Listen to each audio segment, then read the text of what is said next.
नमस्कार, मी तुमचा सर्वांचा लाडका महेश पाटील. आजचा लॉग थोडा वेगळा आहे. नाही पूर्ण वेगळा आहे. चला तर मग न थांबता चालू करूया. बाईक स्टार्ट केली आणि चालू झाला प्रवास कानका टू सिओलिमचा.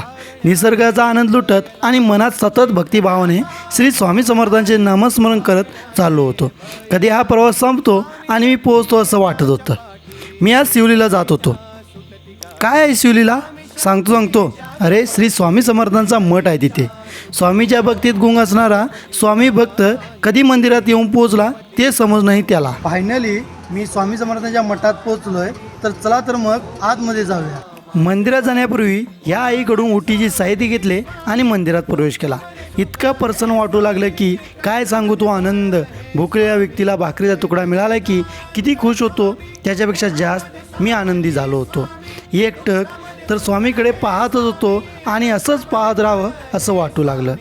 स्वामीच्या चरणात मी नतमस्तक झालो आणि वाटू लागलं सर्व काही मिळालं मला. स्वामीचं दर्शन घेऊन महादेवांचा आशीर्वाद घेतला. अशक्य ही शक्य करतील श्री स्वामी समर्थ. स्वामी समर्थांचे अस्तित्व अजून पण आहे याचे भास होऊ लागले. जणू स्वामीच येऊन सांगू लागले, तू भिवू नको, तू तुझी चांगली कर्म करायची कधी सोडू नको, मी तुझ्या पाठीशी कायम उभा आहे. श्री स्वामी समर्थ. हे स्मित हास्य श्री स्वामी समर्थांमुळे.